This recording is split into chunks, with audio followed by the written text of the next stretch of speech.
Hello, crypto boys and ghouls, and welcome back to the channel, Tales from the Cryptmancer, where we feature content on play and earn games on the blockchain, such as Splinterlands. And in today's video, I wanted to have just a conversation here with the channel audience just to talk about a possibility to potentially prepare for. Now, I think it's an interesting conversation to have. I know there's a lot of hopium, and I know we're on the brink of having some possibly very electric things happen in the Splinterverse here. At the same time, I want to prepare the audience here in the channel for what is a distinct possibility. There's a non-zero chance, there is a potential here that all of the work with SPS staking and LAN 1.5, it's possible that that's not enough to start the SPS Flywheel, and what that might mean for the game, the economy, and the near-term prospects for Splinterlands.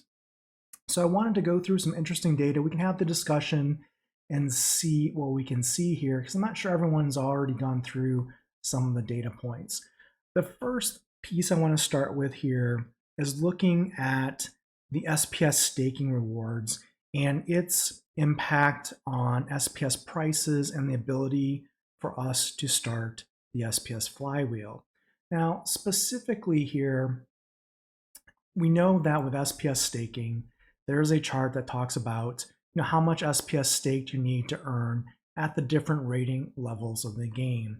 I just want to go through a simple example here today to walk through and see, is it profitable to either buy or rent SPS in the current reward setting, and what is ROI potentially on that? And just to make things easy today, we're going to pick kind of a simple scenario.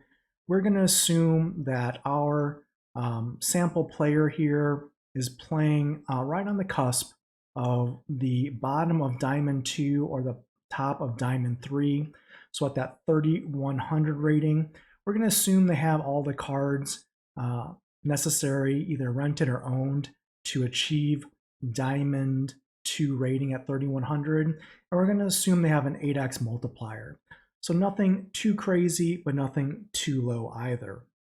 And what we see here is an 8x multiplier in Diamond 2 at a 3100 rating is 64,059.22 SPS is what's required to get that multiplier. We're just going to simplify it and say it's 64,000 SPS. Now, for us to look at the cost of that, we will look into that, but I want to also show you what the type of rewards you can receive in Diamond right now. Again, this sample player is playing at the bottom of Diamond 2, top of Diamond 3, so right in the middle of Diamond, basically. If we go to splex.gg, we go to their tools, and we look at their tools here specifically. We're looking at the chest EV by league, and these are the daily chests here. And what we can see here, if we look at the last 3-day average, historical average over the last 3 days, for Diamond, we're seeing that the average daily chest value is 14.3 cents here. Now, what we'll do is we'll take a conservative view on daily chests. We're going to assume that our sample player here is earning 7 daily chests every day. Sometimes it could be 8 to 9, sometimes it could be 5 to 6. We're just going to say the average 7.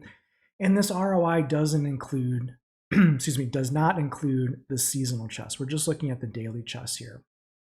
So on a daily basis, 7 chests at 0.143 cents per chest means our sample player here is earning $1 and basically 0.001 cents. So let's just say $1 in value in essentially SPS per day. Now, I know this doesn't count the value of soulbound reward cards or merits or potions. Well, it's because those don't have any calculated value as of this moment. So in pure SPS terms, our sample player is making $1 a day, playing in Diamond, averaging 7 daily chests. Now, if we look at the cost of that 64,000 SPS, if the player were to buy that SPS on the market, you can see here, 64,000 SPS to purchase right now at a price of 0.2217.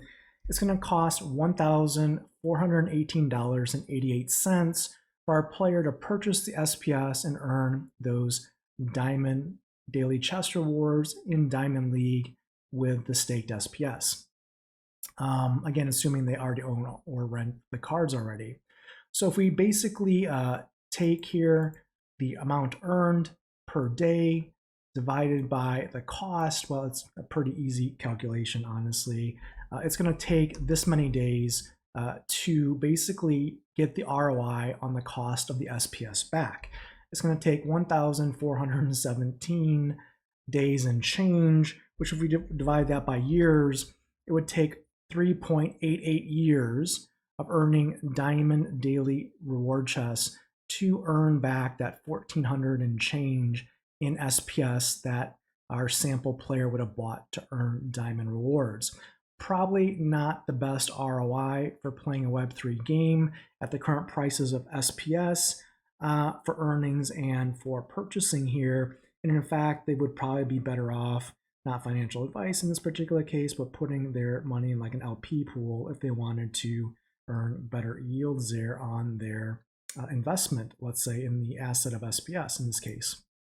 But let's take a look at another example. Maybe our sample player does not want to buy the SPS. Maybe they want to rent it on a daily basis instead.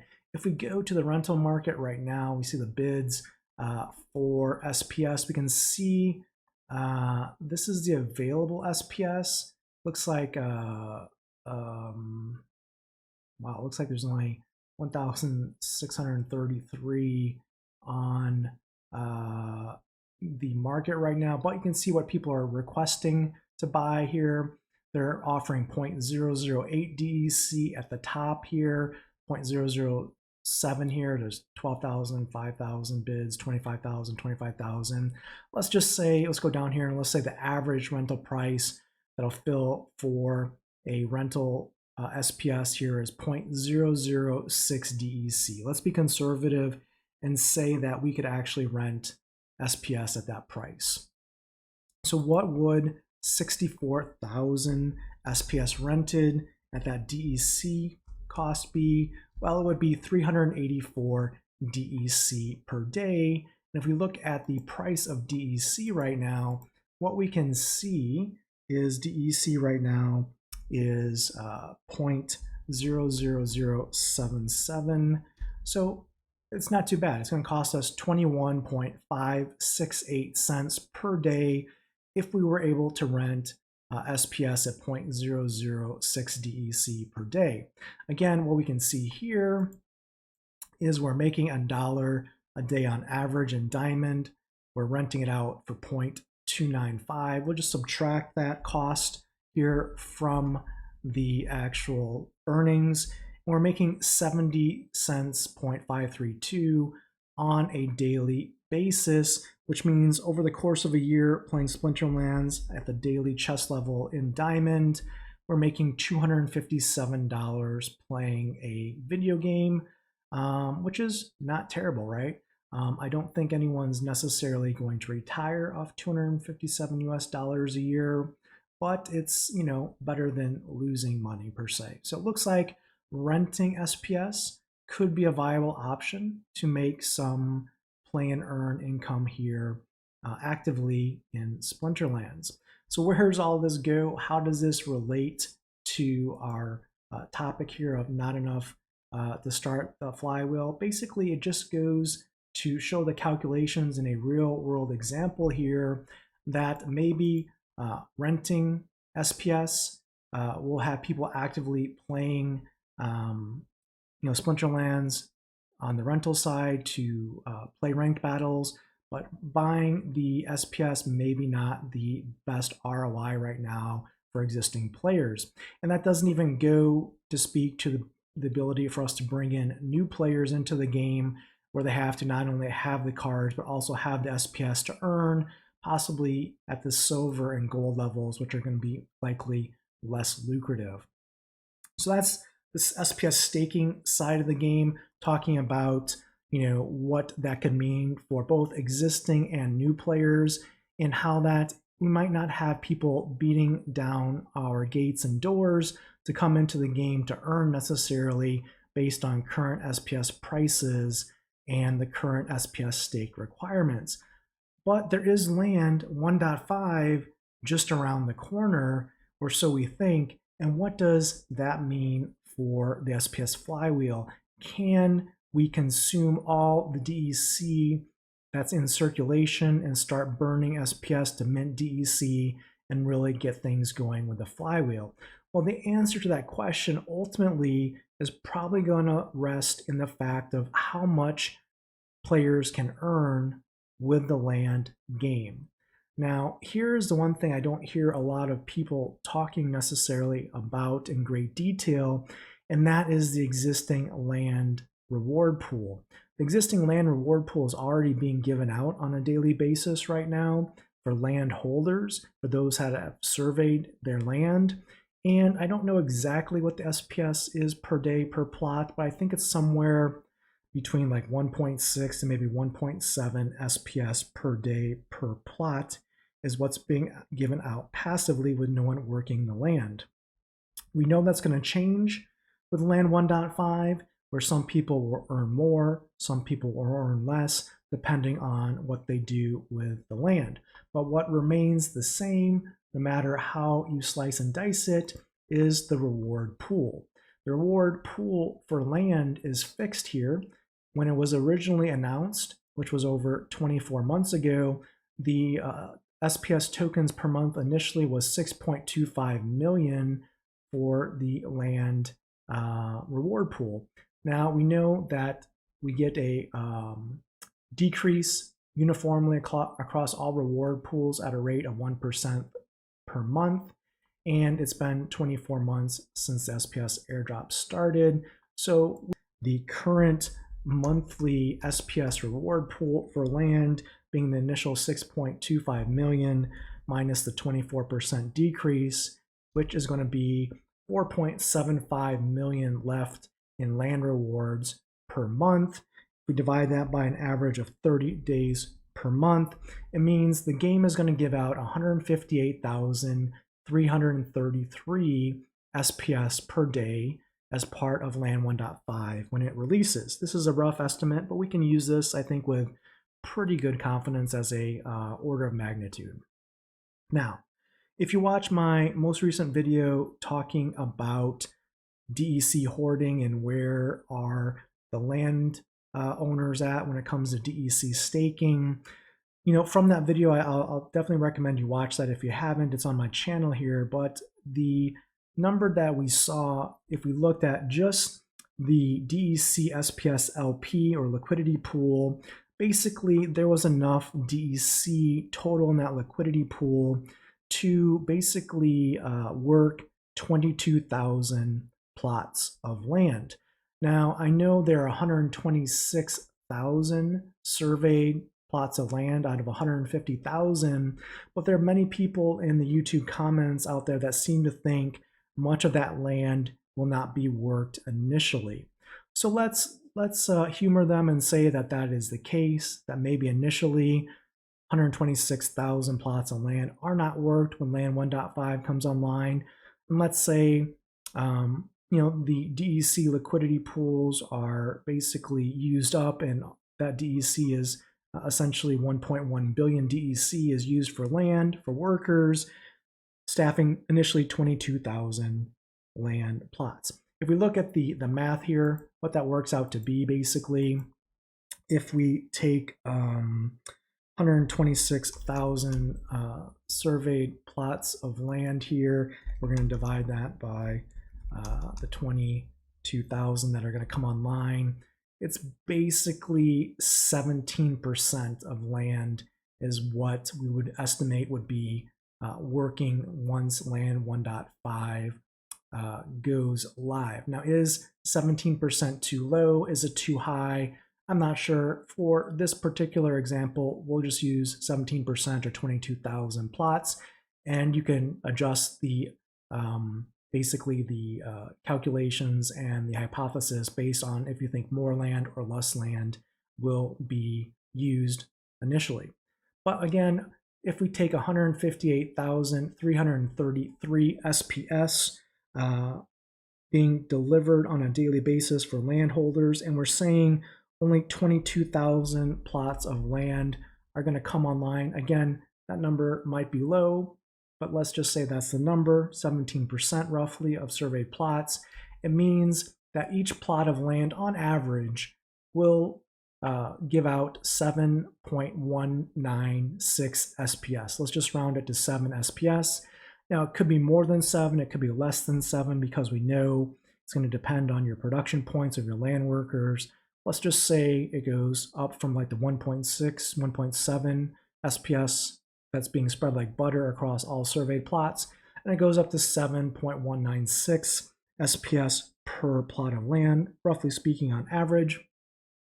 And again, if we look at the price of SPS right now, we can see that every plot of land on, let's say for this example, simple example, is going to give out this amount daily in SPS value. It's 15.9 cents. Let's just call it 16 cents a day for a plot of land.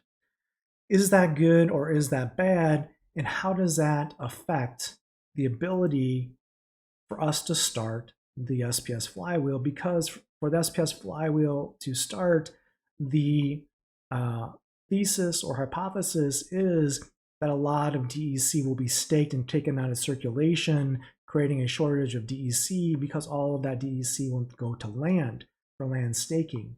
But again, if we look at this particular example, if we're making 16 cents per day on a plot of land, what's the investment cost versus the actual rewards? See that, let's say we stake max level monsters, 5 of them on a plot of land, and let's say they could be Chaos Legion reward commons, it could be gold foil Chaos Legion rares, whatever you have to use in this particular example. Let's just say they are taking 50,000 per plot. And we could even be conservative and say, you know what, the average staked DEC will not be 50,000, let's say it's 40,000 DEC, because they use underleveled cards, let's say. 40,000 DEC here at the current market price, which is, I would say, depressed right now on DEC. It's under par. The actual cost of that investment to stake that DEC on a single plot of land is going to be $30.80. These earnings, average earnings on a plot of land, are you going to get your ROI just back from your staked DEC, not even the cards that are required to stake on the land, or the grain that's required to feed your land workers, or the cost of the plot itself, which is probably $30 to $40 or more. Let's just look at the stake DEC cost here for land at this point in time, $30.80 divided by 16 cents a day, just to get your DEC staked investment back from an ROI perspective would take over 192 days before you just break even on your DEC staking costs. Again, not including your plot cost for land or your card cost or your grain costs. So this is wherein lies the potential challenge for the SPS Flywheel starting, in so much as the earnings do not justify the expenses or the costs that have been put on things like land or SPS staking to earn the rewards themselves. It's an open market, so rewards and players will dictate kind of how many people participate and at what level ultimately here in Splinterlands. But we do have the non-zero chance that the SPS Flywheel does not engage, does not initialize, because the costs for things like DEC and SPS to earn the rewards are prohibitive, and they're too high for the amount of rewards earned. This is a reality that could possibly happen. I just want to prepare the audience out there for my YouTube channel to understand that this is a distinct possibility, Do not necessarily think that land 1.5 is a failure if SPS Flywheel does not engage initially, because there's not a guarantee here. Could it happen? Sure. Do I hope it happens? Absolutely. But is it guaranteed? The answer is not necessarily. So be aware of this.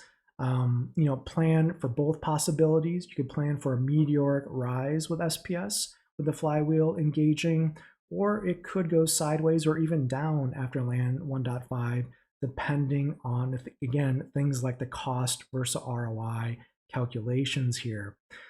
That being said, human nature does not always think logically or mathematically. A lot of emotion is involved, and we could see things happen here that just defy numbers, math, and logic. So be on the lookout for that as well. What are your thoughts? Is the SPS flywheel imminent? Is it going to happen and there's nothing going to stop it? Or could perhaps the tokenomics here be a little bit too expensive to initiate the SPS flywheel? We'll know soon enough here. So stay tuned, Splinter fam. And until next time, keep stacking those stats. That's entertainment.